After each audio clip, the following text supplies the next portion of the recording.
bersatu di dalam doa terlebih dahulu. Saya hantarkan. Engkau Allah yang begitu baik, Engkau Allah yang sangat mengasihi kami. Terpujilah Tuhan kini dan selamanya. Tuhan, saat ini kami mau bersyukur, kami mau mengucap syukur untuk kasih, untuk waktu, untuk kesempatan yang Kau berikan pada kami, sehingga kami bisa berkumpul bersama untuk belajar bersama-sama mengenai kebenaran firman-Mu Tuhan, mengenai fulfilling relationship. Tuhan, mari Engkau sendiri yang memberikan kami kefokusan, mari Engkau sendiri memberikan kami hikmat-Mu dan pengertian-Mu, sehingga kami bisa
Oke. Apakah suaranya terdengar, teman-teman? Oke. Nah, selanjutnya sekarang kita mau ice breaking dulu buat pemanasan ya sebelum mendengarkan firman Tuhan. Jadi mohon untuk teman-teman semua ikut aktif berpartisipasi dalam ice breaking kita hari ini. Karena ada hadiahnya ya, teman-teman. Oke, boleh untuk di-share screen? Jadi ice breaking-nya ini kita adalah tebak lagu. Nah, peraturannya nanti kita di apa itu namanya di setel. Jadi kita ada sepenggal lirik itu nanti kayak kita nebak gitu dan nanti diucapin sama Mbak Google gitu ya. Jadi kita nebak judulnya apa nih misalnya ya. Mbak Google-nya bilang happy ya nanti berarti judulnya happy ya. Nah, untuk cara jawabnya teman-teman nanti ketik satu dulu ya di kolom chat. Jadi ketik angka 1 dulu langsung kirim. Nanti aku bisa lihat di kolom chat siapa yang dulu yang udah duluan nebak. Jadi nanti langsung open mic aja. Nah, pas open mic nanti teman-teman diharapkan untuk menyebutkan nama, asal gereja, dan nanti langsung judulnya apa ya teman-teman. Bisa dipahami kan ya teman-teman? Bisa dipahami? Ya. Semoga paham ya teman-teman. Oke, langsung aja Mas Farel.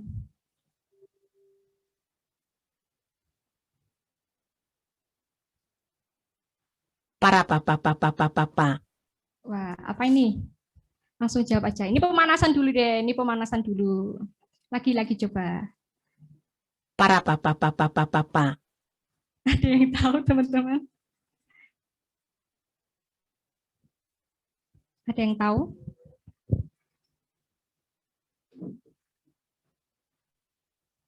Coba-coba lagi. Ini terlalu itu ya.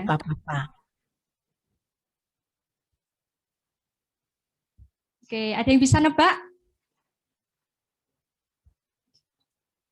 Papa.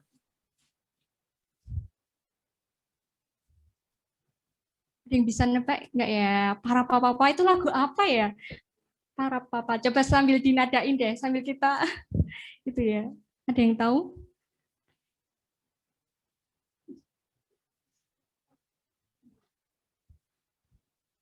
Papa. Wah, bersorak-sorai kata Mbak Iva. Coba. Apakah benar?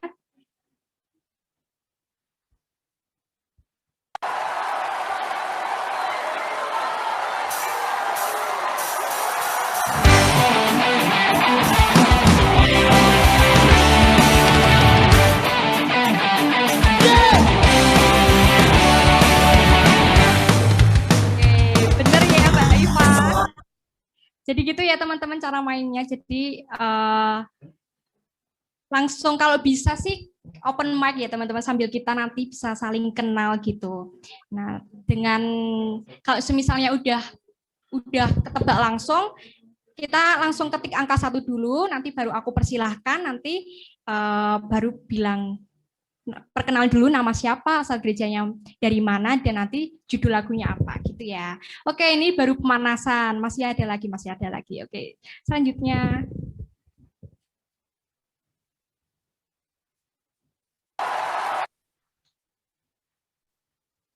Kau sahabatku, kau saudaraku, tiada yang dapat memisahkan kita. Apa itu? Apa ya, udah gak asing Kau banget ya. sahabatku, kau saudaraku, tiada yang dapat memisahkan kita. Ada yang tahu? Ini berhadiah ya teman-teman. Lumayan loh hadiahnya. Kau saudaraku, tiada yang dapat memisahkan kita. Yang Kau tahu, sahabatku, kau saudaraku, tiada yang dapat wah, ini ada memisahkan Mbak kita. Fanti. Boleh langsung jawab pakai itu Mbak, langsung open mic gitu. Oh, bisa. Halo. Halo Mbak Fanti. Ya, hari ini kurasa bahagia. Ya, bener. Coba langsung dicek. Kau saudaraku, tiada yang dapat memisahkan kita. Kau sahabatku. Ya, bener. Selamat Mbak Fanti.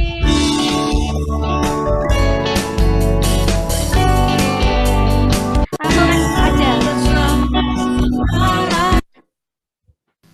Oke. Mbak Fanti udah dapat poin 1 nih teman-teman. Jangan sampai kalah sama Mbak Fanti ya.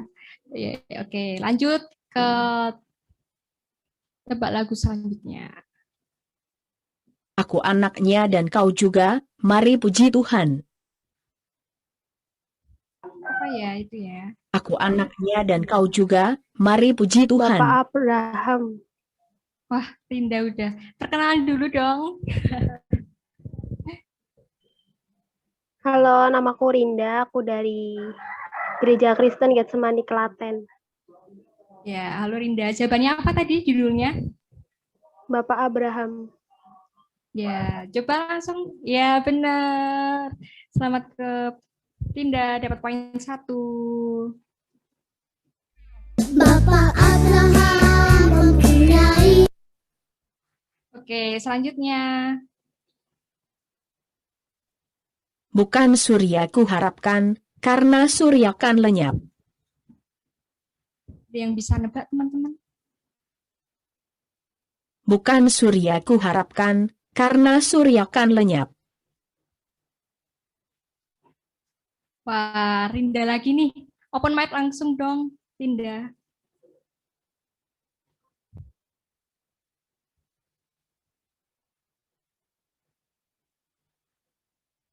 Bisa open mic lagi? Oke, yaudah deh, lanjut. Apakah benar ya tak tahukan hari esok? Coba lanjut. Next slide. Bukan surya. Yeay, benar. Mantap. Oke, lanjut aja coba. Lanjut.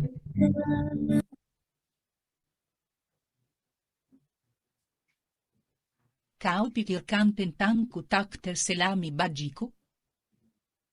Kau pikirkan tentangku tak terselami bajiku?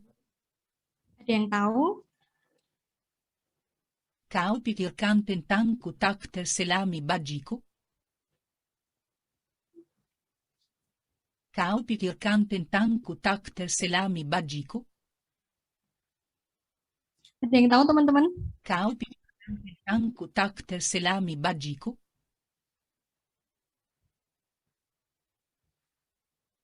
Kau pikirkan tentangku tak terselami bajiku?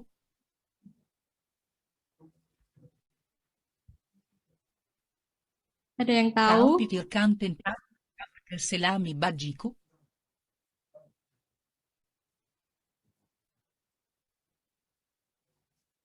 Kau pikirkan tentangku tak terselami bajiku? Apa nih, Mbak Iva nih?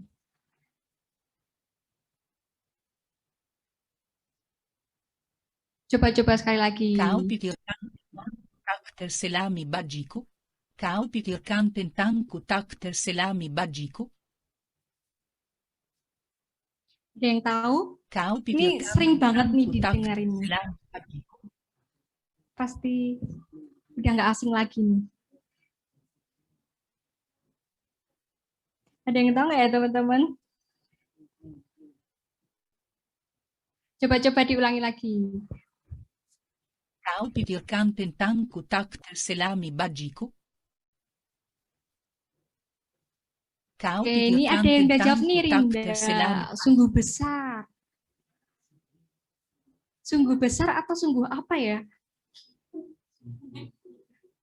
Kau pipilkan tentangku, tak terselami bagiku. Wah, ini udah jawab ada Kak Gracia nih, sungguh indah. Apakah benar? Coba langsung next slide. Wah, benar, sungguh indah. Oke, lanjut. Pujian dan kekuatan, hormat dan kekuasaan. Pujian dan kekuatan, hormat dan kekuasaan.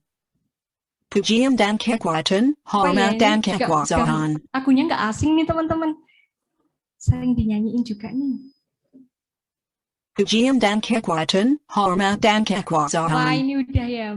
Mbak Andin dan Mbak Talia. Wah, tiba saatnya ya. Mas duluan Mbak Andin ya Mbak Bella. Oke, apakah benar tiba saatnya?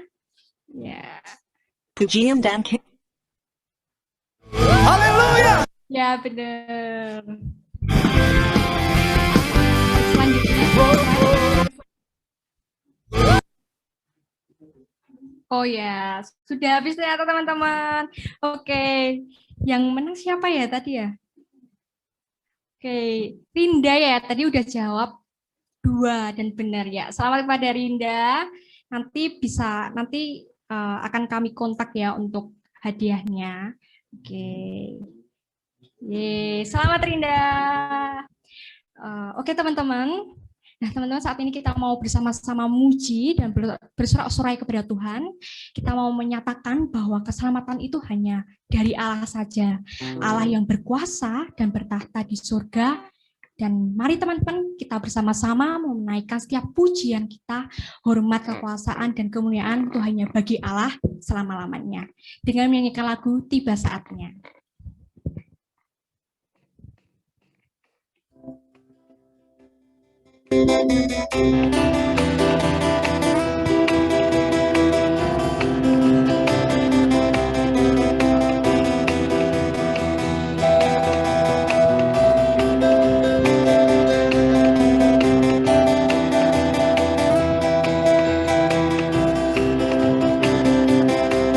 Tiba saatnya. Tiba saatnya kami berkumpul bersatu. Garis yang suku dan bangsa. Berdiri di hadapan Tuhan. Satu suara.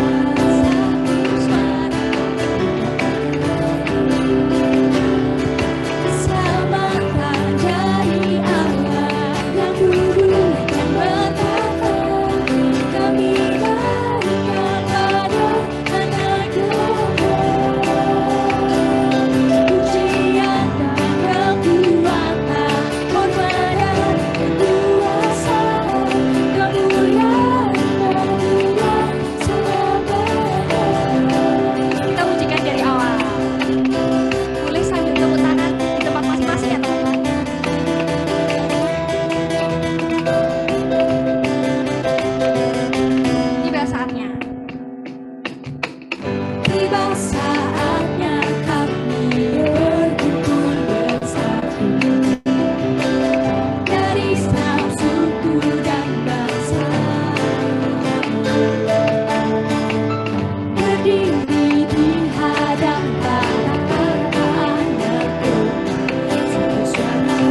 Oke, saat ini teman-teman saya persilakan teman-teman untuk ambil posisi duduk yang paling nyaman karena kita mau bersama-sama memuji dan menyembah Tuhan lebih dalam lagi. Mari teman-teman kita datang kepada Tuhan dengan penuh kerinduan, dengan segenap hati kita, dengan segenap jiwa kita, ya karena kita tahu bahwa Dia, Yesus sumber keselamatan hidup kita, Dia satu-satunya Allah, sumber penghibur kita, ketenangan, kekuatan kita bagi hidup kita yang lemah ini. Dia Allah satu-satunya yang layak untuk menerima setiap pujian dan hormat. Untuk itu teman-teman mari kita bersama-sama menyatakan segala puji dan hormat kita hanya bagi Allah dengan pujian Shout to the Lord.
selalu Dia tepati.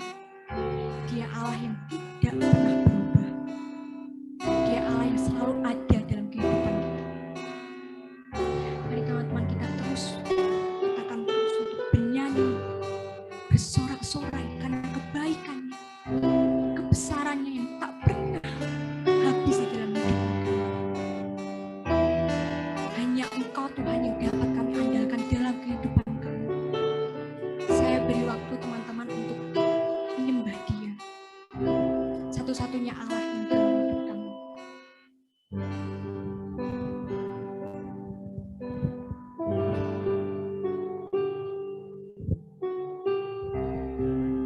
Teman-teman, saya persilahkan teman-teman untuk menyembah Dia, Allah satu-satunya di dalam kehidupan kita.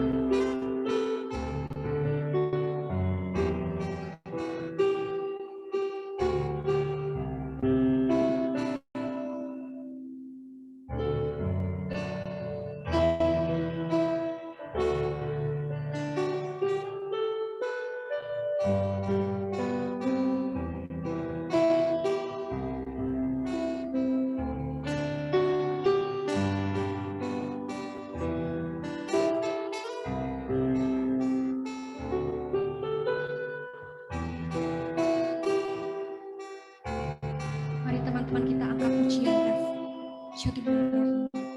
Nyanyi dan bersorak.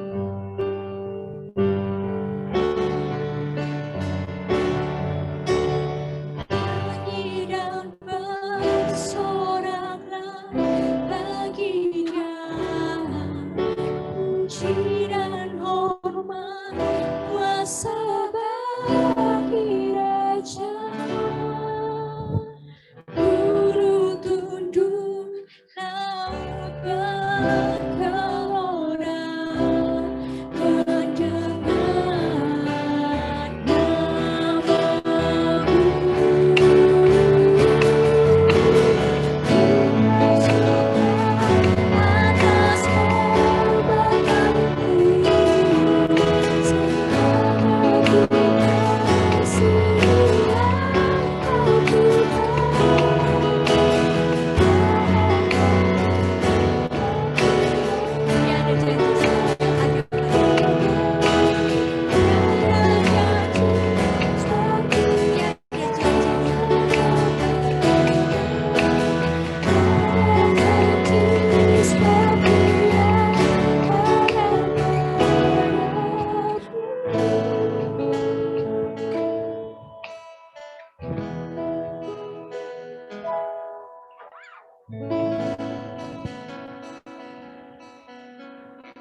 Selanjutnya saya persilahkan kepada Mas Ika.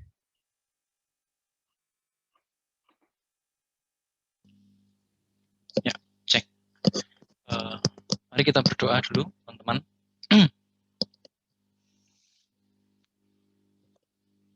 Sungguh kami meninggikan Engkau, Yesus yang adalah Juru Selamat dan Tuhan kami, Allah yang menyatakan diri di dalam rupa manusia untuk menebus kami dari dosa.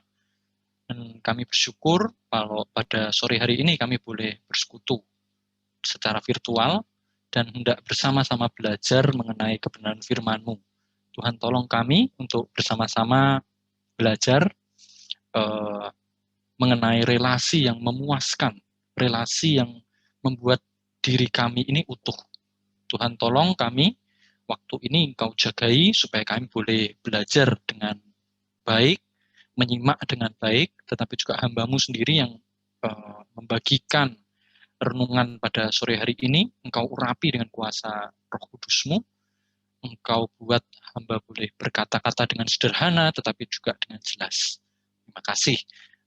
Berkati persekutuan kami pada sore hari ini. Di dalam nama Yesus kami berdoa. Amin. Oke. Shalom teman-teman. Suara saya kedengaran jelas nggak ya? Kedengaran, Mas. Dengar, Mas. Oke, thank you.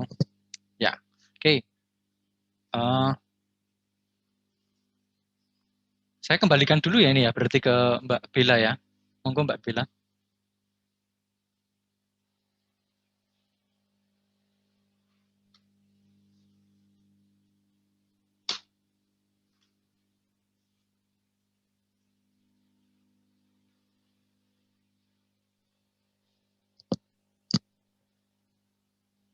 Oh, atau langsung? Langsung ya? Ya. Cek.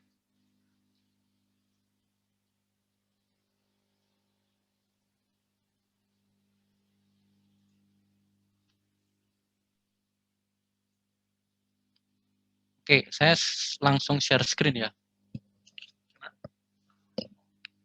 Oke, teman-teman, saya langsung share screen aja. Apakah sudah kelihatan PPT-nya? Sudah ya? Sudah. Oke. Sore hari ini kita akan bersama-sama belajar tentang fulfilling relationship ya. Relasi yang memuaskan atau relasi yang membuat utuh gitu. Oke.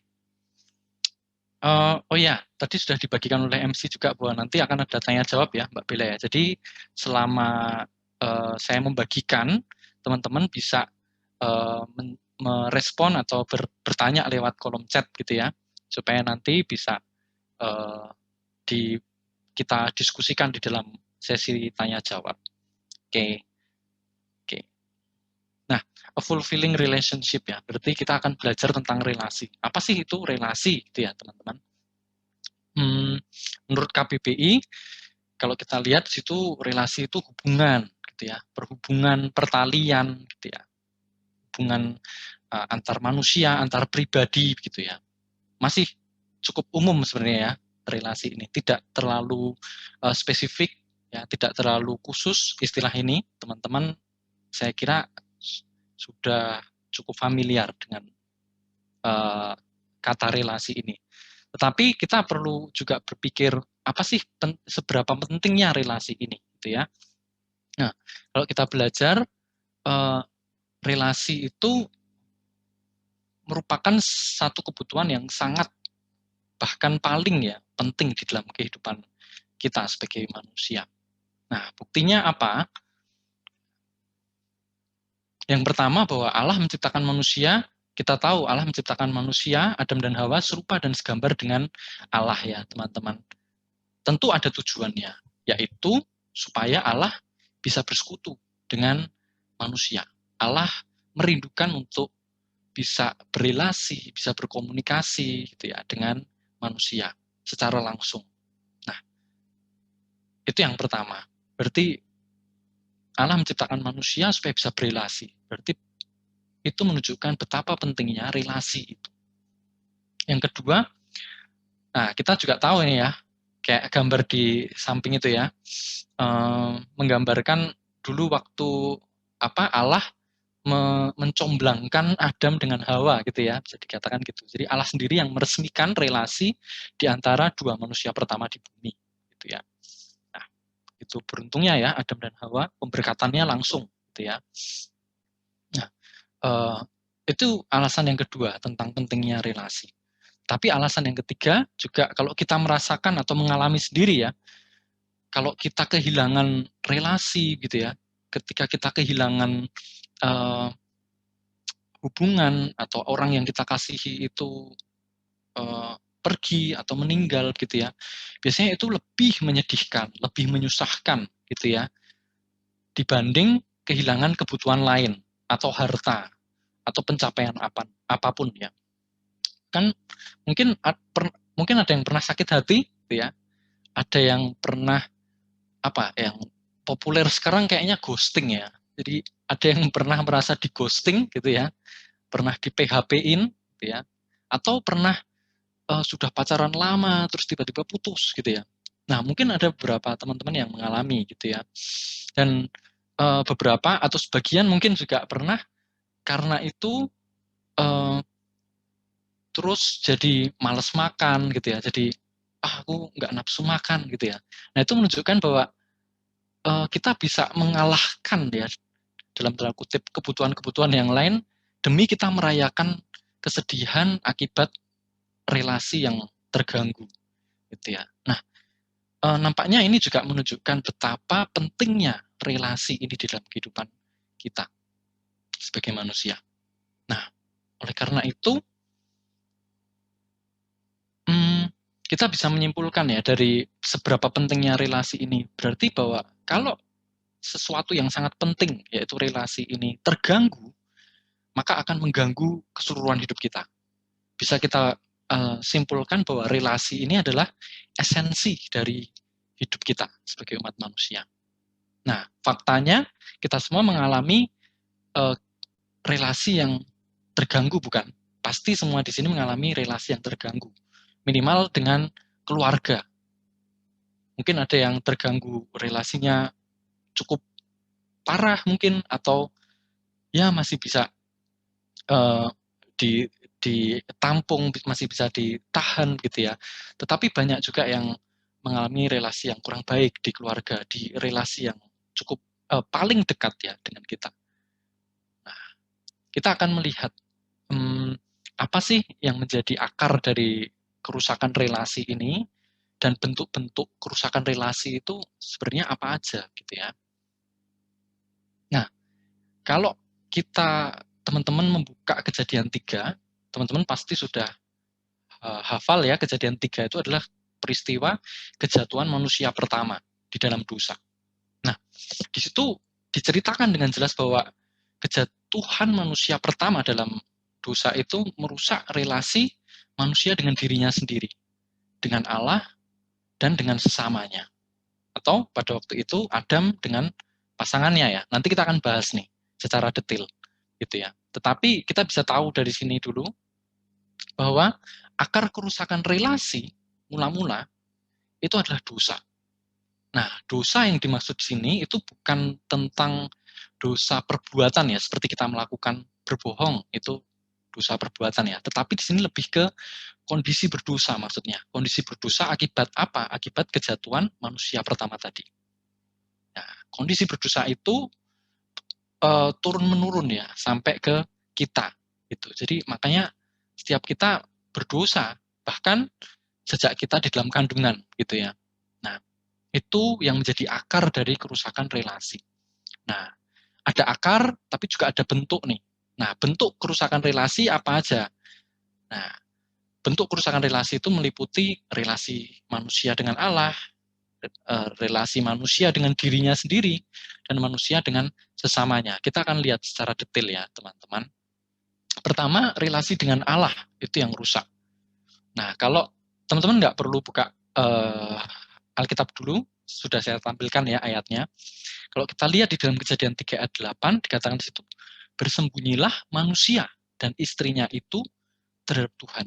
Ini kejadian setelah Adam dan Hawa memakan buah pengetahuan ya, yang baik dan yang buruk, dan mereka tahu bahwa mereka telanjang gitu ya, dan beberapa waktu setelah itu, beberapa detik mungkin setelah itu, mereka mendengar langkah Allah berjalan ya di taman itu, dan mereka bersembunyi. Mereka menghindar dari Allah. Padahal sebelumnya tadi mereka diciptakan untuk bersekutu nih, gitu ya. Nah, ini adalah bentuk dari kerusakan relasi antara manusia dengan Allah pertama. Lalu juga di ayat 23 dikatakan Tuhan Allah mengusir dia dari Taman Eden. Taman yang awalnya diciptakan Allah untuk Adam dan Hawa bisa tinggal di situ dan bisa bersekutu langsung dengan Allah. Tetapi karena dosa, Allah mengusir Adam dan Hawa dari Taman Eden. Nah, ini menunjukkan relasi Allah dengan manusia bukan hanya tersekat ya, tetapi betul-betul terpisah. Nah, yang kedua, relasi dengan dirinya sendiri. Nah, di ayat 10 dikatakan aku menjadi takut karena telanjang gitu ya. Loh, padahal sebelumnya juga telanjang gitu ya. Padahal sejak awal telanjang gitu ya. Tetapi karena dosa, sejak berdosa, Adam dan Hawa menjadi tahu bahwa mereka telanjang. Dan menurut mereka itu sesuatu yang sangat menjijikkan gitu ya. Sangat memalukan gitu ya. Nah, sudah terjadi standar yang rusak ya. Allah menciptakan manusia Adam dan Hawa di dalam kondisi telanjang, dan itu kondisi yang baik awalnya. Secara natur awalnya itu kondisi yang baik gitu ya. Tetapi sejak manusia mengenal dosa, itu menjadi sesuatu yang memalukan, menjijikkan. Nah, ada kerusakan standar terhadap dirinya sendiri. Nanti kita akan lihat efeknya apa di dalam hidup kita ya, teman-teman. Lalu yang ketiga, relasi dengan sesama. Nah, kita tahu waktu Allah bertanya pada Adam ya, loh, kok kamu bisa memakan buah pengetahuan itu, buah pengetahuan yang baik dan yang buruk itu? Jawaban Adam apa? Perempuan yang kau tempatkan di sisiku, dialah yang memberi dari buah pohon itu kepadaku. Wah, sini kita bisa melihat bahwa Adam tidak langsung, oh iya Tuhan, ya saya salah, saya minta ampun. Enggak, tetapi Adam justru menyalahkan istrinya, gitu ya. Dan itu sangat memalukan, padahal Adam adalah suami seharusnya yang memimpin, gitu ya. Bukan hanya, sebenarnya dengan dari ayat ini bukan hanya istrinya atau Hawa yang disalahkan, tetapi Allah sendiri disalahkan Adam. Gara-gara, ini bisa dalam bahasa lain ya, bahasa saya mungkin, gara-gara engkau ya Allah, gara-gara engkau menempatkan perempuan ini, aku jadi jatuh di dalam dosa. Nah itu. Jadi ini ada kerusakan relasi dengan sesama, tetapi juga nyambung dengan relasi dengan Allah juga. Nah, begitu merusaknya dosa itu terhadap relasi-relasi ini. Nah, kalau kita lihat efeknya apa ya di dalam hidup kita saat ini ya, apakah relasi kita terganggu dengan Allah dan bagaimana bentuknya kerusakan itu? Ya, betul bahwa relasi kita terganggu. Dikatakan di dalam Yesaya 59 ya, ayat 1 dan 2, kita terpisah dari Allah. Maka itu wajar, kita sering mungkin merasa jauh dari Allah gitu ya. Apalagi ketika kita belum bertobat ya. Kita mungkin ya ke gereja, ya persekutuan gitu ya, aktif dalam kegiatan rohani, tetapi tetap merasa hampa di dalam lubuk hati kita yang terdalam tuh, kok ada yang kurang gitu ya. Kok aku nggak bisa merasakan Allah. Apakah teman-teman juga mengalami itu? Nah, saya mengalami itu, teman-teman. Tidak bisa bersekutu dengan Allah, tidak jenak berdoa, gitu ya, tidak tahan berdoa, tidak tahan baca Alkitab, gitu ya. Bahkan mungkin waktu di gereja mungkin dengar khotbah, wah itu waktu yang perjuangan ya, melawan ngantuk ya.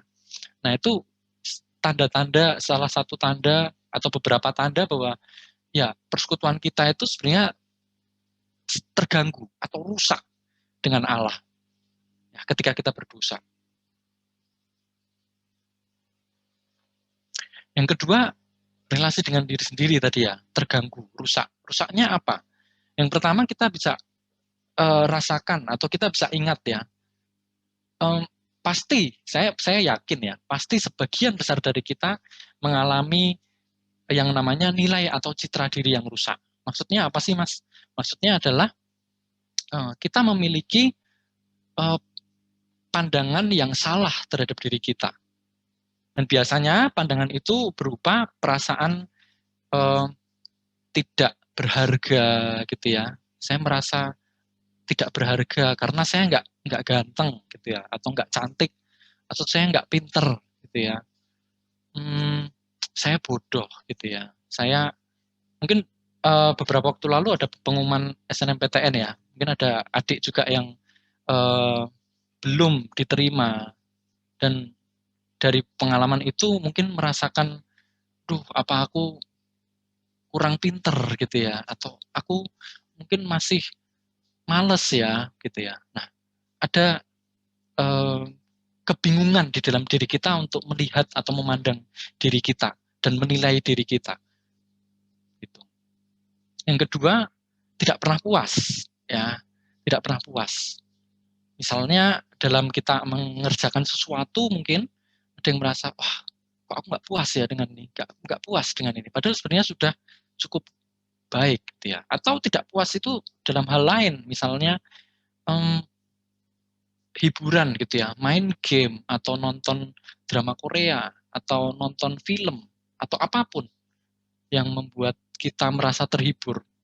Tapi semakin kita mengejar itu, semakin kita tidak pernah puas. Kalau teman-teman mengingat itu, rasakanlah. Pasti teman-teman merasa bahwa kok aku nggak pernah puas ya, gitu ya. Kok tetap ada yang kurang, gitu ya. Yang ketiga, selalu atau mudah merasa bersalah. Ini ada hubungannya dengan yang pertama tadi ya, nilai atau citra diri yang rusak, gitu ya. Kita mudah merasa, wah apa aku salah, gitu ya. Gitu ya. Kadang sesuatu yang kita sebenarnya tidak melakukan salah pun, kita mudah merasakan bersalah. Gitu. Nah, itu akibat dari dosa. Oke. Yang ketiga, relasi dengan sesama. Apa yang kita alami ya saat ini, yang kita rasakan saat ini? Kita mudah terluka mungkin, atau mudah melukai orang lain. Gitu. Mungkin dengan dengan perkataan-perkataan yang sebenarnya biasa, kok kita mudah terluka, gitu ya. Atau ya memang kita sejak di dalam keluarga, sejak kecil mengalami perlakuan-perlakuan yang tidak baik, gitu ya. Perlakuan-perlakuan yang tidak menyenangkan, yang membuat kita terluka secara batin. Dan itu berefek sampai sekarang.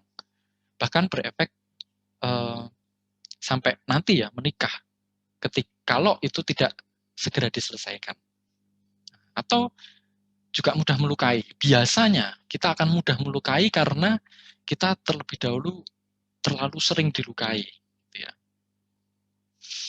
Itu yang pertama. Yang kedua, yang sering terjadi nih di kalangan remaja pemuda itu biasanya kan romantisme yang tidak tepat. Jadi kadang mudah merasa suka, tertarik dengan lawan jenis. Itu normal sebenarnya ya. Tetapi yang perlu menjadi perhatian adalah ketika perasaan itu tidak dikelola dengan baik. Ya, perasaan itu langsung diungkapkan misalnya kayak gitu, tanpa memikirkan banyak hal gitu ya. Hanya berdasarkan emosi, bergerak hanya berdasarkan emosi. Tanpa mendoakan terlebih dahulu misalnya dan sebagainya. Nah, makanya akan banyak apalagi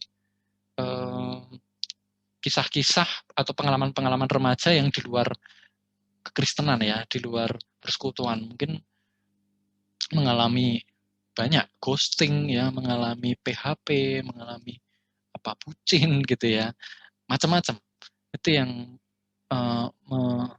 menunjukkan bahwa ada kebingungan juga ketika kita memikirkan bagaimana sih seharusnya kita berrelasi dengan lawan jenis.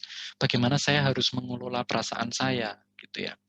Nah, ini semua adalah bentuk-bentuk kerusakan relasi. Nah, kerusakan relasi ini menimbulkan kekosongan dalam jiwa kita yang menuntut kita untuk memenuhinya, gitu ya. Dengan banyak hal, dengan relasi, dengan tadi main game misalnya, atau dengan makan, atau dengan melakukan hal-hal apapun, gitu ya. Bahkan pelayanan pun bisa kita pakai untuk mencoba memenuhi kekosongan itu. Nah, tetapi ada seorang ilmuwan yang sangat terkenal, Blaise Pascal ya, dia berkata, there is a God-shaped vacuum in the heart of every man which cannot be filled by any created thing, but only by God, the Creator, made known through Jesus. Nah, ada kekosongan ilahi di dalam hati setiap orang, ya, setiap orang berdosa, yang tidak dapat diisi oleh benda ciptaan apapun, tetapi hanya oleh Allah, Sang Pencipta, melalui Yesus. Jadi ada satu tempat di dalam hati setiap kita yang tidak bisa diisi oleh apapun kecuali oleh Allah. Dan sebelum itu terisi oleh Allah, dia akan terus mencari dan menuntut kita untuk mengisi dan memenuhinya. Tetapi tidak akan pernah berhasil. Nah, apakah teman-teman mengalami itu juga? Nah, lalu penyelesaiannya apa gitu ya? Penyelesaian dari persoalan relasi tadi apa? Gitu ya? Penyelesaian dari kekosongan ilahi tadi, bagaimana kita mengisi hati kita supaya penuh gitu ya. Nah, ada dua penyelesaian, teman-teman. Saya menamainya, saya menyebutnya yang pertama itu pemulihan utama, gitu ya. Karena tanpa pemulihan ini, pemulihan yang kedua nanti tidak akan ada gunanya. Jadi kita perlu mengalami dulu pemulihan yang utama ini sebelum mengalami pemulihan yang kedua nanti. Nah, pemulihan utama itu apa? Gitu ya. Kalau kita tadi belajar bahwa segala kerusakan relasi tadi itu akarnya kan dosa ya. Nah, tetapi maka akar dosa itu perlu diselesaikan terlebih dahulu. Nah, siapa yang bisa menyelesaikan? Saya ajak teman-teman untuk buka ini ya, Ibrani 2 ayat 14 sampai 15. Saya minta tolong salah satu membacakan ya. Boleh open mic. Ibrani 2 ayat 14 sampai 15. Silahkan.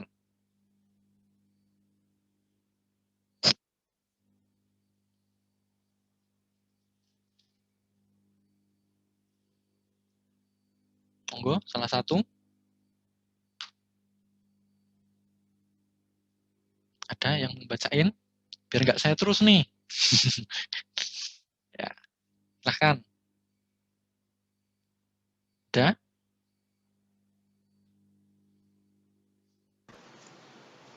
Ibrani 2 ayat 14 sampai 15. Karena anak-anak itu adalah anak-anak dari darah dan daging, maka ia juga menjadi sama dengan mereka dan mendapat bagian dalam keadaan mereka, supaya oleh kematiannya ia memusnahkan dia, yaitu iblis, yang berkuasa atas maut, dan supaya dengan cara demikian ia membebaskan mereka yang seumur hidupnya berada dalam perhambaan oleh karena takutnya kepada maut. Oke, ya terima kasih Mbak Andin dan Talia ya tadi ya. Jadi kalau kita tadi belajar akar kerusakan relasi itu dosa, maka itu perlu diselesaikan. Dan siapa yang bisa menyelesaikan? Dikatakan di situ, maka ia, Tuhan Yesus ya, juga menjadi sama dengan mereka dan mendapat bagian dalam keadaan mereka, dalam keadaan manusia, dalam keadaan kita sebagai manusia. Maka Tuhan Yesus perlu berinkarnasi menjadi manusia dulu supaya dia bisa mati. Dan kematiannya itu memusnahkan maut, memusnahkan iblis. Gitu. Jadi akar dari kerusakan relasi ini sebenarnya sudah terselesaikan 2000 tahun yang lalu, teman-teman, lewat kematian Tuhan Yesus. Tetapi Tuhan Yesus bukan hanya mati, tetapi juga di hari yang ketiga akan bangkit ya. Minggu depan kita akan merayakan Paskah. Jadi pemulihan pertama ini diinisiasi oleh Allah sendiri. Gitu ya. Penyelesaiannya ini diinisiasi oleh Allah sendiri dengan jalan Tuhan Yesus menebus kita. Nah, tetapi lebih dari itu, kehidupan kekal yang diberikan Tuhan Yesus bagi kita, yaitu keselamatan, itu dijagai dan dijamin oleh Dia sendiri. Sehingga kita tidak mungkin kehilangan keselamatan. Jadi setelah kerusakan relasi tadi itu diselesaikan, nah setiap orang yang beriman pada Tuhan Yesus, bukan hanya diselesaikan persoalan dosanya, tetapi juga mengalami kehidupan kekal. Nah, kehidupan kekal atau keselamatan ya. Nah, kita buka yang menjadi tema kita ini di sini, Yohanes 10 ya, Yohanes 10 ayat 28. Kita akan banyak buka ayat sekitar ini nanti teman-teman ya. Yohanes 10 ayat 28. Saya akan bacakan. Dan aku memberikan hidup yang kekal kepada mereka, dan mereka pasti tidak akan binasa sampai selama-lamanya. Dan seorang pun tidak akan merebut mereka dari tanganku. Nah, jadi Tuhan Yesus memberikan solusi yang ultimat ya, yang paling utama. Menyelesaikan dosa, tetapi juga memberikan jaminan kepastian keselamatan. Jelas di sini dikatakan tadi, mereka pasti tidak akan binasa sampai selama-lamanya. Jadi siapa yang memastikan? Tuhan Yesus sendiri. Memastikan apa? Memastikan bahwa setiap orang yang percaya pada Tuhan Yesus tidak akan binasa sampai selama-lamanya. Jadi keselamatan itu tidak akan hilang. Nah, bagaimana kita mengalami pemulihan utama ini, teman-teman? Pemulihan utama ini kita alami ketika kita bertobat dan menerima Tuhan Yesus sebagai Tuhan dan Juru Selamat secara pribadi. Apakah teman-teman sudah mengalaminya? Mungkin ada yang mengalami ketika di dalam kelompok PA mungkin ya, terus pemimpinnya membagikan Injil dan menantang dia untuk berdoa. Apakah kamu mau berdoa mengakui bahwa kamu orang berdosa dan mau meninggalkannya, dan kamu mau mengundang Tuhan Yesus masuk dalam hatimu sebagai Tuhan Juru Selamat. Nah, saat itulah teman-teman mengalami pemulihan utama. Atau waktu webinar bulan lalu ya, kita mengadakan webinar tentang love, sex, and dating. Di bagian akhir, pembicara waktu itu mengajak atau mengundang kita untuk berdoa, menerima Tuhan Yesus secara pribadi. Nah, ketika teman-teman berdoa, dengan kesadaran dan kesungguhan hati, menyadari bahwa, ya saya orang berdosa, saya nggak akan bisa selamat. Tetapi, saya mau meninggalkan dosa saya mau bertobat. Dan saya mau menerima Tuhan Yesus sebagai Tuhan Selamat secara pribadi. Ketika itulah, kita mengalami pemulihan utama itu. Jadi, akar kerusakan relasi di dalam diri kita tadi sudah diselesaikan, tetapi juga kita mengalami atau mendapatkan jaminan kepastian keselamatan yang kekal, yang tidak mungkin hilang. Nah, kalau teman-teman mengingat itu, bersyukurlah teman-teman. Bahwa teman-teman sudah mengalami pemulihan utama. Dan kalau teman-teman sudah mengalami pemulihan utama, ini akan menjadi dasar bagi kita mengalami pemulihan yang kedua, yaitu pemulihan, saya menamainya pemulihan lanjutan. Gitu ya. Karena saya agak bingung memberikan nama yang nama yang bagus gitu ya, tetapi ini cukup merepresentasikan. Nah, pemulihan lanjutannya bagaimana gitu ya? Kalau kita sudah menerima Tuhan Yesus sebagai Tuhan Juru Selamat, maka sebenarnya itu adalah awal dari keseluruhan pemulihan hidup kita, pemulihan relasi kita. Nah, maka kita bisa menyelesaikan bentuk-bentuk kerusakan relasi yang tadi kita alami. Yang pertama relasi dengan Allah ya. Tadi kita lihat, kita ingat tadi kerusakannya di situ ya, di share di screen itu. Nah, bagaimana kita bisa menikmati relasi dengan Allah setelah kita mengalami pemulihan utama. Nah, saya akan bacakan Kolose 1 ya, ayat 21 dan 22. Nah, kalau tadi faktanya, kerusakan relasi dengan Allah itu membuat kita terpisah kan, membuat kita jauh dari Allah. Kita sulit, bahkan tidak bisa bersekutu dengan Allah. Gitu ya. Nah, maka di Kolose 1 ayat 21-22 dikatakan, juga kamu yang dahulu hidup jauh dari Allah dan yang memusuhinya di dalam hati dan pikiran, seperti yang nyata dari perbuatanmu yang jahat. Jadi ayat 21 ini mengatakan bahwa ketika kita berdosa itu sebenarnya kita ini bukan hanya terpisah ya, tetapi musuhnya Allah gitu ya. Kolose 1 ayat 21. Ayat 22, sekarang diperdamaikannya di dalam tubuh jasmani Kristus oleh kematiannya, untuk menempatkan kamu kudus dan tak bercela dan tak bercacat di hadapannya. Nah, jadi ada fakta yang sangat menolong kita untuk berelasi dengan Allah, yaitu dikatakan sekarang kita diperdamaikannya, diperdamaikan oleh Tuhan Yesus, oleh kematian Tuhan Yesus, sehingga kita bisa berdamai dan berelasi kembali dengan Allah, teman-teman. Nah, maka pemulihan lanjutan ini mendorong kita untuk, ayo kita menikmati fakta bahwa, oh ya, saya sudah diperdamaikan dengan Allah. Itu yang pertama. Yang kedua, kita buka Yohanes 10 ya, Yohanes 10 ayat 27 sampai 28. Ini ayat tema yang diberikan oleh pengurus ya. Domba-dombaku mendengarkan suaraku, dan aku mengenal mereka, dan mereka mengikut aku. Dan aku memberikan hidup yang kekal kepada mereka, dan mereka pasti tidak akan binasa sampai selama-lamanya. Dan seorang pun tidak akan merebut mereka dari tanganku. Jadi, bagian ini saya ingin mendorong kita semua untuk menikmati relasi di dalam ayat ini. Relasi yang sangat indah. Relasi antara gembala dan domba. Dikatakan di situ, ada relasi mendengarkan gitu ya, saling mendengarkan, kita mendengarkan Allah, tetapi juga Allah mengenal kita. Nah, menarik sekali ya, Allah pencipta itu mengenal kita, mengenal engkau, teman-teman, mengenal pribadimu, namamu, gitu ya, sangat personal.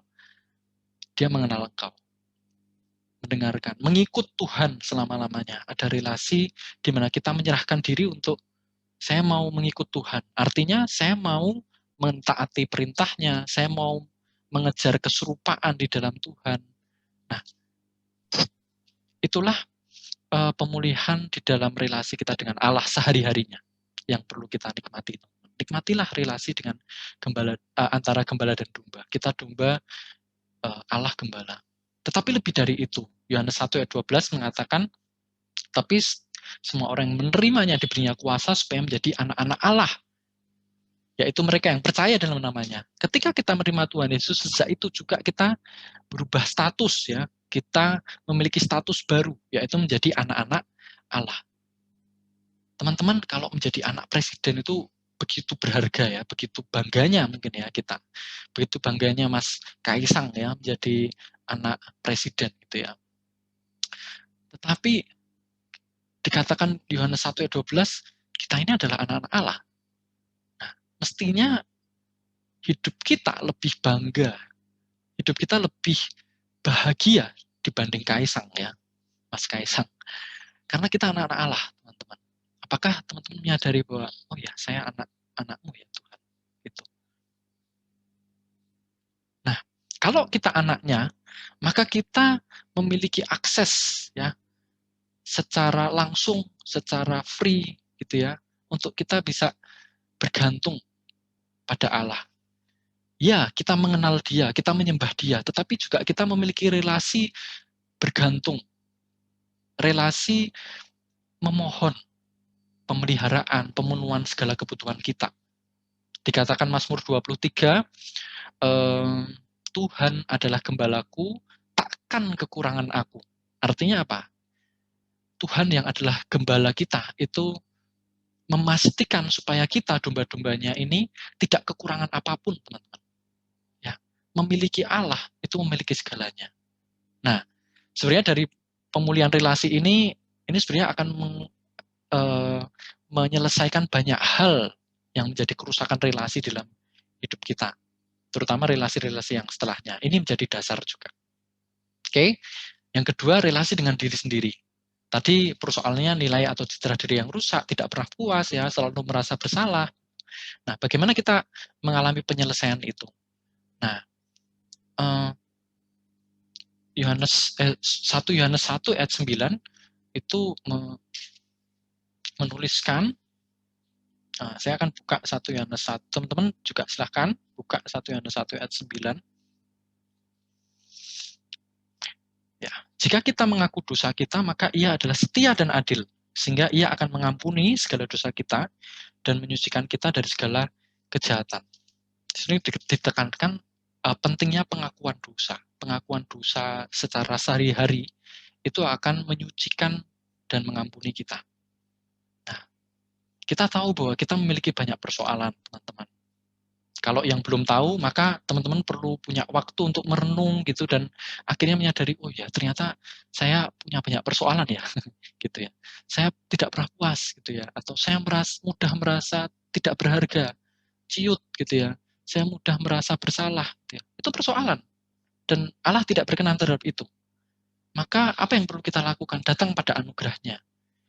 Galilah persoalan-persoalan itu. Ya, mungkin ada citra diri yang salah tadi, ada ketidakpuasan diri yang semu gitu ya, yang kita kejar-kejar gitu ya, luka-luka masa lalu dan sebagainya. Nah, kita akui itu di hadapan Tuhan. Nah, untuk menikmati penyuciannya. Kadang menurut pengalaman ini tidak bisa langsung ya semua dalam satu waktu kita bisa mengingat semuanya. Kadang tidak bisa. Kadang Tuhan mengizinkan ada persoalan-persoalan yang menyentil kita. Tuh, jadi kadang ada suatu pengalaman atau ya satu peristiwa ya yang membuat kita, kalau bahasa Jawa ketento gitu ya, membuat kita menyadari bahwa oh ya kok aku terluka ya, berarti ada sesuatu yang belum beres dengan diriku. Mungkin ada teman yang secara spontan mengatakan sesuatu terus kita tersindir misalnya kayak gitu. Loh, kok aku tersindir ya? Nah, itu menjadi menjadi sinyal bahwa kita ada satu persoalan yang butuh diselesaikan. Nah, teman-teman, saya mendorong untuk kita bersedia menggali persoalan-persoalan itu dan terus mengalami pemulihan ya relasi dengan diri sendiri. Semakin kita mengasihi diri sendiri. Lalu kalau kita sudah terus berjuang menggali persoalan-persoalan diri, ini mungkin bisa seumur hidup ya, tidak bisa 1-2 tahun atau berapa tahun gitu ya, tetapi mungkin seumur hidup gitu ya. Lakukanlah terus dengan tekun. Nah, sambil kita terus membangun citra diri yang benar. Citra diri yang benar bukan berdasarkan perkataan orang, bukan berdasarkan pencapaian kita, bukan berdasarkan kondisi kita yang kita lihat saat ini, teman-teman, tetapi berdasarkan firman Tuhan. Hanya firman Tuhan yang menjadi dasar yang tepat untuk membangun citra diri yang benar. Ya, tadi kita sudah membaca Yohanes 10 ayat 27 ya. Banyak ini ya sebenarnya, tetapi saya coba cuplikkan beberapa yang cukup penting gitu ya. Kita dikenal oleh Tuhan, tadi sudah kita bahas, kita ini anaknya, ya, aku dikasihinya. Kalau dikatakan di Ulangan 32 ayat 10, Tuhan itu mengelilingi, mengawasi, menjagai umatnya, umat Israel sebagai biji matanya. Nah, apa yang lebih penting daripada biji mata seseorang? Tuhan menganggap kita itu begitu penting, begitu berharga. Jangan mau kita dibohongi oleh diri sendiri bahwa wah aku nggak berharga, aku nggak punya duit gitu ya, aku pekerjaanku nggak layak dan sebagainya. Jangan mau dibohongi oleh diri sendiri. Jangan mau dibohongi oleh perkataan orang lain juga. Tetapi peganglah firman Tuhan sebagai dasar identitas yang tepat. Dan itu akan menolong teman-teman untuk mengasihi diri sendiri dan memiliki relasi dengan diri sendiri yang baik. Gitu ya. Yang ketiga adalah relasi dengan sesama. Ya. Kalau kita sudah mengalami kasih dari Allah, pasti kita akan mengasihi. Ya, 1 Yohanes 4 ayat 19, bukan kita yang mengasihi, tetapi Allah yang terlebih dahulu mengasihi kita ya, sehingga kita bisa mengasihi. Jadi mengasihi karena kita terlebih dahulu sudah dikasihi oleh Allah. Mengampuni karena kita terlebih dahulu sudah diampuni oleh Allah. Kalau kita sulit mengampuni, nah kita perlu mengecek apakah saya belum mengalami atau belum menerima pengampunan dari Allah ya. Mestinya kalau kita sudah diampuni oleh Allah, kita akan mudah mengampuni orang lain, teman-teman. Kita bayangkan betapa berdosanya kita ya di hadapan Allah yang Maha Kudus.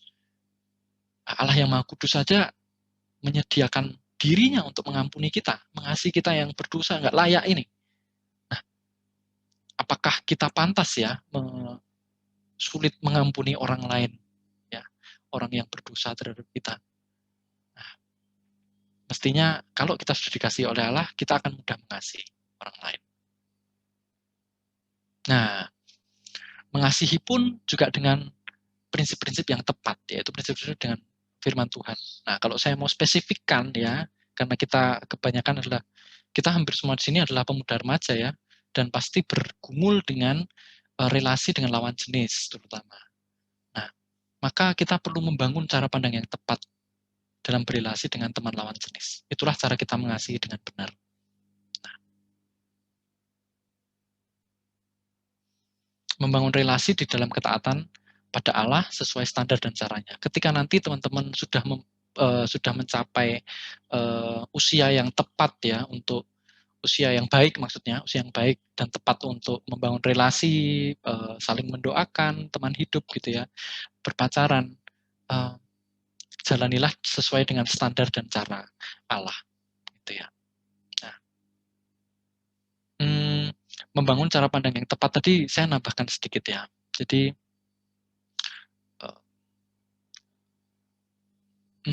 jangan sampai kita mudah mengeksekusi perasaan kita. Tadi sudah saya sentil sih di awal gitu ya.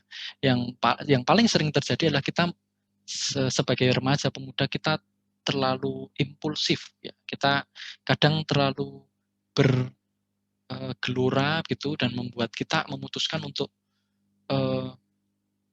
menyatakan ya perasaan kita gitu ya. Nah, itu akan jadi satu relasi yang kurang baik. Nah, lebih jelasnya lagi besok kita akan bahas lagi, mungkin ada sesi khusus tentang bagaimana berrelasi dengan lawan jenis.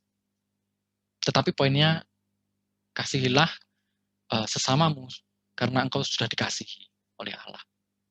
Nah, kesimpulannya adalah kalau teman-teman lihat poster di GPS ya, ada 3 pertanyaan, saya akan jawab di sini.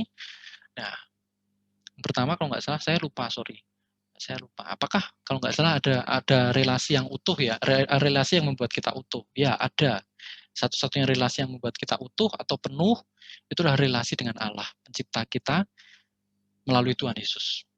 Kalau kita tadi sudah pelajari, ketika kita berelasi dengan Tuhan Yesus, kita sebenarnya sudah memiliki segalanya, teman-teman. Kita tidak perlu apa-apa lagi sebenarnya. Nah, relasi itu, bagaimana kita bisa mengalami itu? Kita dapat mengalami relasi itu, menikmati itu dengan mengalami pemulihan utama dan lanjutan, atau terus-menerus ya, tadi. Kita sudah bahas 2 pemulihan tadi. Nah, terus apa hubungannya dengan kehidupan kekal yang akan kita hadapi kelak ya? Ketika kita memiliki relasi di dalam Tuhan Yesus, ketika kita sudah bertobat dan menerima Tuhan Yesus menjadi anaknya, nah, kita menerima janji, kepastian atau jaminan keselamatan kekal. Artinya kita bukan hanya dijamin di dalam hidup kita di dunia ini ya, akan dicukupi segala kebutuhannya dan sebagainya, tetapi juga kelak ya, ketika kita pergi dari dunia ini, entah kita meninggal atau kita sampai di akhir zaman, kita akan mengalami keselamatan kekal.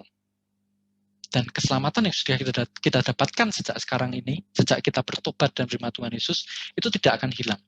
Karena Tuhan sendiri yang menjagainya. Oke. Nah, penerapan apa yang bisa kita ambil, teman-teman? Masih ada beberapa waktu ya. Kita bisa bersyukur untuk relasi yang dipulihkan dengan Allah melalui karya Tuhan Yesus. Kalau teman-teman sudah pernah bertobat dan menerima Tuhan Yesus, teman-teman bisa mengingat hari itu, teman-teman bisa mengingat peristiwa itu. Itu peristiwa yang begitu penting bagi hidupku. Nah, peristiwa yang begitu penting bagi hidupku. Peristiwa yang paling bahagia. Nah, tetapi juga peganglah janjinya. Tentu janji berdasarkan firman Tuhan. Bahwa keselamatan itu sesuatu kepastian dan tidak akan hilang. Ya. Mungkin ada juga dari teman-teman yang merasa kok aku nampaknya belum mengalami pemulihan relasi itu ya, terutama pemulihan relasi utama, pemulihan utama. Kok kayaknya saya belum pernah secara sungguh-sungguh bertobat dan menerima Tuhan Yesus secara pribadi. Teman-teman bisa mengambil keputusan untuk bertobat, mengakui bahwa teman-teman berdosa, akuilah dosa-dosa teman-teman, dan tinggalkan dosa-dosa itu. Lalu mengundang Tuhan Yesus masuk dalam hati sebagai Tuhan Juru Selamat. Ya, yang ketiga, atau yang terakhir, ya, kejarlah pengalaman pemulihan relasi terus-menerus. Pemulihan lanjutan tadi itu terus-menerus. Baik dengan Allah, diri sendiri, dan sesama. Dengan Allah, jelas, karena kita sudah menjadi anaknya, ayo kita nikmati persekutuan pribadi kita dengan Allah. Lewat saat teduh, berdoa, membaca Alkitab. Kalau ada teman-teman yang, wah aku belum pernah saat teduh mas, mau belajar. Nah, teman-teman bisa kontak dengan panitia, dengan pengurus, ya, dengan kami. Mau belajar saat teduh, oke, ayo, gitu ya. Tapi juga saya mendorong teman-teman untuk menyediakan diri untuk bertumbuh. Karena tadi dikatakan domba itu mengikut gembala. Berarti kita bertumbuh itu mengejar keserupaan dengan gembala kita, yaitu Tuhan Yesus. Bagaimana caranya? Dengan kita belajar firman Tuhan secara rutin. Nah, di dalam pelayanan GPS ini juga teman-teman akan ditolong atau dilayani di dalam kelompok PA. Kalau teman-teman berkenan, teman-teman bisa mengkontak, bilanglah bahwa saya mau belajar firman Tuhan secara teratur. Ya, kami akan tolong pasti. Oke. Yang kedua, dengan diri sendiri, tadi sudah ya, ini hanya rekap aja, sediakan diri untuk terus menyelesaikan persoalan diri. Citra diri yang salah, ketidakpuasan, perasaan mudah bersalah, dan lain-lain. Terima dan syukuri segala hal dalam diri kita sebagai anugerah Tuhan. Gitu ya. Dan yang terakhir, dengan sesama, mungkin kita perlu berrekonsiliasi, minta ampun pada Tuhan, minta ampun pada orang yang pernah kita lukai, gitu ya. Mungkin keluarga kita pernah melukai ayah kita pernah melukai ibu kita, atau adik-adik, atau kakak kita perlu berrekonsiliasi. Sorry, dulu saya pernah kayak ini. Maaf, Bapak, maaf Ibu, dulu pernah berkata seperti ini atau berlaku seperti ini. Saya minta maaf. berrekonsiliasi. Atau ketika ada orang yang pernah melukai kita, kitalah yang berinisiatif untuk mendatangi orang itu dan minta dan mengampuni, gitu ya. Saya sudah mengampuni kamu. Dulu sorry, saya terluka dengan perkataanmu. Tetapi saya sudah menyelesaikan itu di hadapan Tuhan dan saya mengampunimu. Lalu membangun cara pandang yang tepat dalam berelasi dengan teman lawan jenis. Teman-teman, ketika kita sudah memiliki Tuhan Yesus, sebenarnya kita sudah utuh. Nah, ketika kita belum utuh, kita tetap merasa belum utuh, kita perlu cek apakah relasi kita itu baik dengan Allah. Ketika relasi kita baik dengan Allah, sebenarnya kita tidak perlu apapun, termasuk relasi dengan teman lawan jenis yang tidak pada tempatnya tadi ya. Mungkin, wah aku kok rasanya pengen pacaran ya mas, gitu ya. Tetapi tidak punya dasar yang kuat, gitu ya. Ya pacaran itu penting, gitu ya. Tetapi apa dasarnya itu? Kalau hanya kok merasa sepi, gitu ya. Nah mungkin ada sesuatu yang perlu diselesaikan tadi ya, di atas-atas tadi. Nah, mestinya kita sudah penuh oleh Tuhan Yesus. Oke, itu dulu teman-teman. Saya kembalikan ke moderator atau MC, Mbak Bella. Mungkin kalau ada pertanyaan, saya nggak janji bisa menjawab semua teman-teman, saya usahakan, tetapi kalau ada yang sulit atau ada yang perlu saya belajar, saya mohon maaf dan saya pasti akan jawab nanti. Kalau tidak bisa dijawab sekarang, pasti dijawab setelah persekutuan ini ya. Oke. Oke, baik. Terima kasih untuk Mas Ega yang sudah membagikan kebenaran firman Tuhan pada hari ini. Kalau berdasarkan firman Tuhan yang disampaikan oleh Mas Ega tadi, saya nangkapnya gini, kayak pada prinsipnya itu setiap kekosongan hati maupun hidup kita itu yang sedang kita alami saat ini, ya yang dapat memuaskan itu ya hanya Tuhan Yesus saja, gitu. Nah, oke teman-teman, langsung aja ya untuk ke sesi Q&A. Mungkin bagi teman-teman yang ingin bertanya mengenai firman Tuhan tadi, bisa melalui kolom chat atau langsung open mic. Saya persilahkan. Oke, sambil menunggu teman-teman yang bertanya, saya izin bertanya ya Mas Ega. Kalau berdasarkan pengalaman Mas Ega sendiri, untuk pemulihan lanjutan dengan sesama nih Mas, bagaimana sih mengatasi perasaan yang mungkin ganjel atau mungkin apa ya, terus kayak tertuduh gitu, yang kayak terus mengikuti kehidupan kita saat kita meminta ampun atau meminta maaf maupun saat kita itu mengampuni. Nah, itu gimana ya Mas?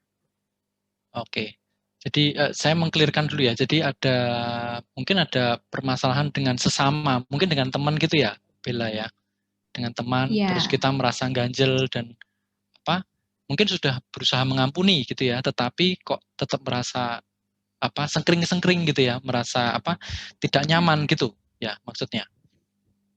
Ya, seperti itu Mas.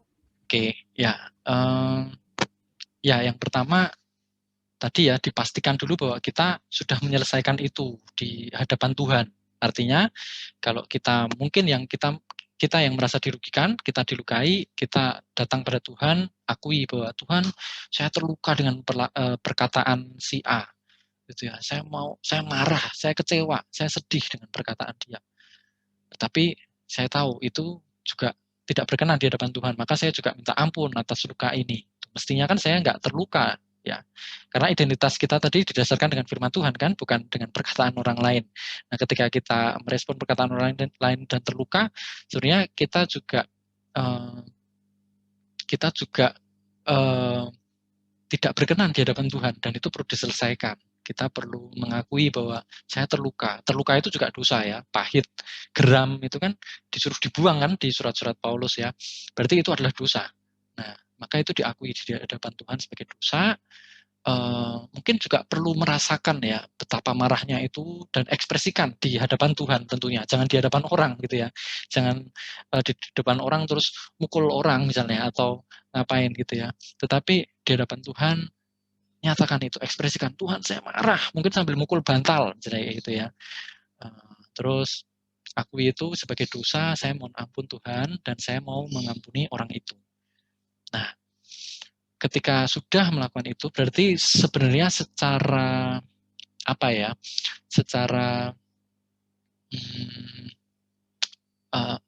apa ya, secara relasi dengan Tuhan itu sebenarnya sudah beres ya kita. Itu dosa kita sudah selesai gitu. Tetapi tinggal kita mau merekonsiliasi tadi nih dengan orang itu. Mestinya kita sudah tidak bermasalah kan, kita sudah tidak punya perasaan yang tertuduh lagi atau merasa terluka lagi gitu. Kita datang aja kepada dia. Dan kalau dan nyatakan ya bahwa saya terluka gitu ya. Dan saya marah. Tetapi saya sudah menyelesaikan itu di hadapan Tuhan, saya sudah mengampunimu gitu. Misalnya kalau kita yang terluka, atau kalau kita yang salah ya kita yang minta ampun, kita yang minta maaf ya kepada dia gitu. Dan kalau itu sudah dia bilang oke, ya oke, saya juga minta maaf gitu ya, misalnya gitu. Ya udah, balik lagi ke relasi semula ya, kosong-kosong gitu ya. Kembali ke nol gitu. Mestinya kayak gitu. Jadi nah, mungkin perasaan ya itu wajar, perasaan mungkin masih gak enak gitu ya. Jangan ikuti, saran saya sih jangan ikuti perasaan. Ya, tetapi berubahlah oleh pembaharuan budi kan. Kalau secara pikiran kita sadar bahwa ya saya sudah selesai kok denganmu, kamu bilang oke, ya udah aku oke-oke aja gitu. Jadi fine-fine aja sebenarnya. Kalau kita masih merasa tertuduh, kita perlu tanya lagi kepada Tuhan, kok masih tertuduh ya Tuhan? Ada yang mungkin belum beres? Mungkin ya. Kalau ada, doakan, temukan, akui. Udah, itu aja sebenarnya. Berharap menjawab ya. Terima kasih Mas Ega. Berarti pada intinya itu kayak kita harus mengakui secara detail ya kepada Allah dan jangan ikuti perasaan pribadi. Betul. Oke. Nah, untuk pertanyaan selanjutnya dari Mbak Iva, Mas Ega mau bertanya, bagaimana cara kita menghadapi perasaan kekeringan atau demotivated terhadap relasi kita dengan Allah di tengah jalan? Maksudnya dalam proses bertumbuh dalam Allah. Ya, merasa kering gitu ya, merasa kok nggak haus atau nggak bergairah gitu ya, mungkin ya di dalam kita berrelasi dengan Allah ketika kita sudah bertumbuh. Saat teduh kok rasanya males gitu ya, kok rasanya berat baca Alkitab, doa. Apakah saya mengalami? Saya mengalami juga gitu ya. Saya mengalami juga. Dan itu adalah kalau Tuhan bilang roh memang penurut ya, tetapi daging lemah. Gitu. Nah, bagaimana caranya? Sebenarnya ya jangan ikuti daging gitu, tetapi ikutilah roh. Bergantunglah pada roh.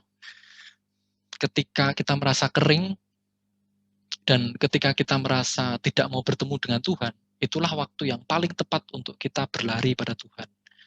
Itu menurut saya sih, itu menurut pengalaman saya. Ketika saya merasa tidak bergairah, kering, ya saya datang pada Tuhan dan saat itu juga saya akui Tuhan, saya kering, saya tidak bergairah. Saya sama sekali tidak merindukan untuk membaca firman Tuhan nih. Akui aja di hadapan Tuhan. Gitu. Dan ini nggak benar. Ya, kita perlu tahu dong, itu bukan sesuatu yang tepat ya mestinya. Maka kita akui itu di hadapan Tuhan, ceritakan ya, curahkan isi hati kita pada Tuhan, dan tadi akui mungkin ada, sambil kita mengoreksi ya, mungkin ada hal-hal yang membuat kita sulit untuk menikmati relasi itu. Mungkin kita terlalu fokus dengan tugas, gitu ya, terlalu fokus dengan pekerjaan, terlalu fokus dengan kegiatan-kegiatan yang melelahkan. Nah, mungkin itu perlu dievaluasi, gitu ya. Mungkin itu perlu dievaluasi. Tetapi langkah yang paling awal adalah datang pada Tuhan, akui di hadapan Tuhan, minta Tuhan menunjukkan apa yang membuat ini sih Tuhan, gitu ya. Nah, kalau sudah ditunjukkan, kegiatanmu kebanyakan mungkin kayak gitu ya, atau kamu terlalu fokus dengan pekerjaanmu, gitu ya. Kapan kamu punya waktu menyembah aku, ya, fokus dengan. Nah, ya sudah, akui, ya Tuhan. Dan perlu mungkin ada pengaturan-pengaturan khusus ya di dalam waktu kita, pengaturan prioritas kita diingatkan. Ya, rajin-rajinlah bertobat ya, rajin-rajinlah melihat diri, mengoreksi diri dan bertobat kalau ada kesalahan. Nah, itu membuat yang kering itu akan menjadi tidak kering lagi nanti. Mungkin itu ya. Oke. Ada feedback dari Mbak Iva? Oke, terima sama-sama, kasih. Iva. Ya. Mungkin dari teman-teman yang lain ada pertanyaan lagi? Bisa melalui kolom chat atau bisa juga langsung open mic ya teman-teman.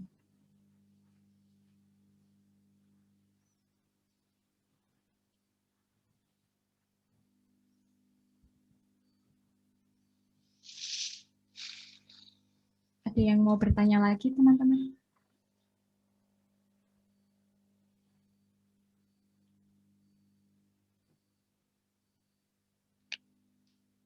Oke, sepertinya ini cukup Mas Ega sudah paham semua ini Mas Ega dengan Oke. materi fulfilling relationship. Oke. Mungkin selanjutnya saya kembalikan kepada Mas Ega untuk closing statement dan menutup sesi firman ini dalam doa. Oke, ya, makasih Bella ya. Makasih untuk teman-teman yang menanggapi juga. Mungkin ada yang mau bertanya juga tapi lewat chat dan sebagainya bisa ya, tidak perlu canggung, tidak perlu sungkan untuk tanya ya. Saya akan menutup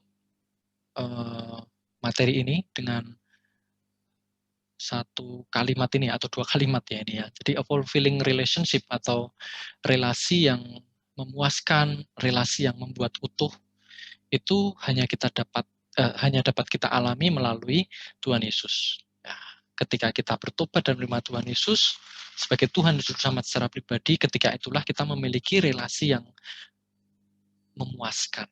Ketika itulah kekosongan dalam jiwa kita itu terisi penuh. Nah, Tuhan Yesus sendiri berkata ya di dalam Yohanes 10 ayat 10, "Aku datang supaya mereka mempunyai hidup dan mempunyainya dalam segala kelimpahan." Ini ayat yang sangat menarik, teman-teman.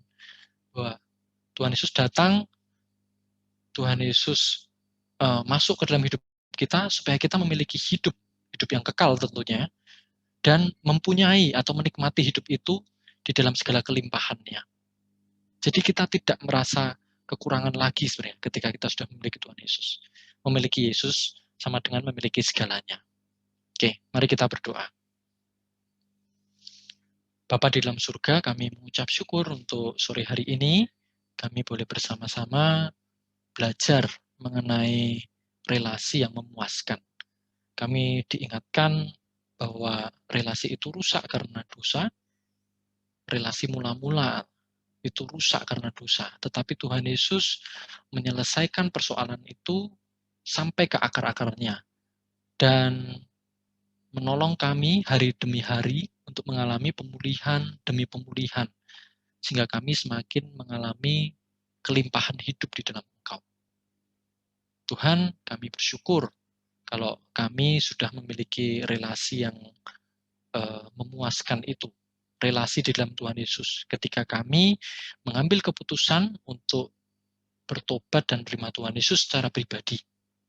Terima kasih karena anugerah-Mu itu kami diselamatkan, kami menjadi anak-Mu. Dan kami memiliki identitas yang baru, yang menopang dan menjadi dasar bagi kami untuk hidup. Tuhan tolong kami, supaya kami juga mengalami pemulihan hari lepas hari, baik relasi dengan Engkau, relasi dengan diri kami sendiri, tetapi juga relasi dengan sesama kami. Tuhan, tolong kami memiliki cara pandang yang tepat untuk mengasihi. Terima kasih Tuhan. Kami menutup persekutuan materi pada sore hari ini. Di dalam nama Tuhan Yesus kami berdoa. Amin.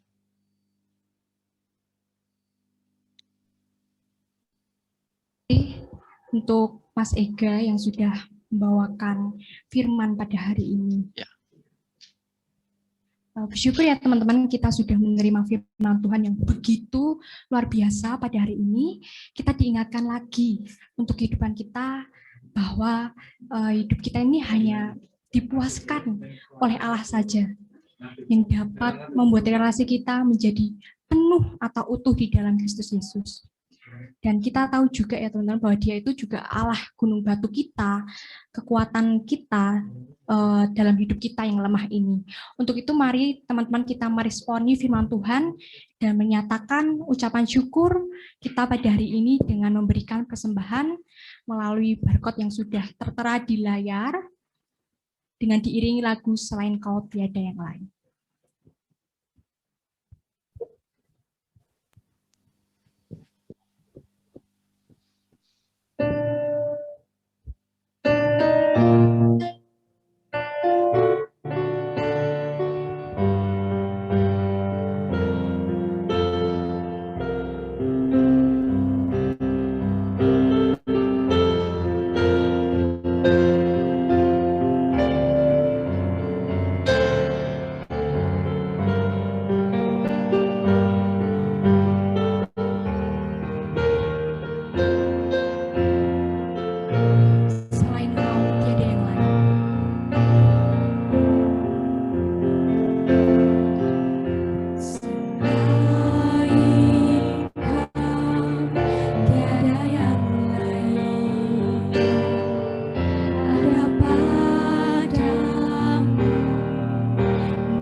Baik, terima kasih Mbak Bella untuk waktunya. Mari semuanya kita berdoa.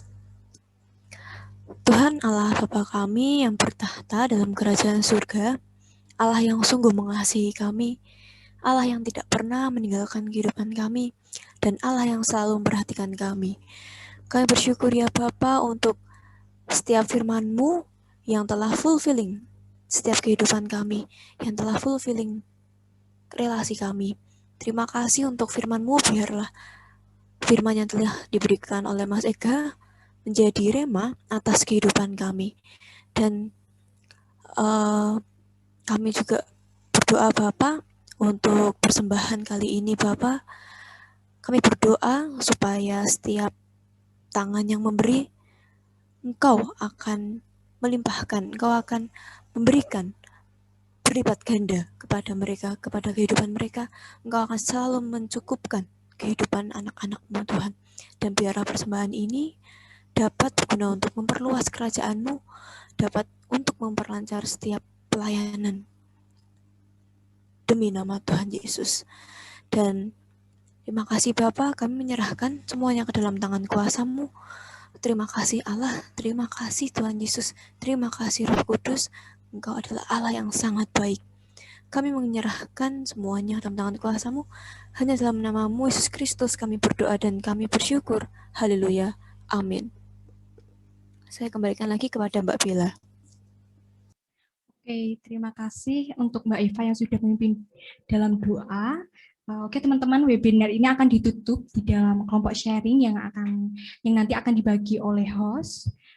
Di dalam kelompok tersebut teman-teman bisa saling kenalan dan sharing ya. Tapi sebelum itu kita mau foto bareng dulu. Teman-teman diharapkan untuk on cam ya.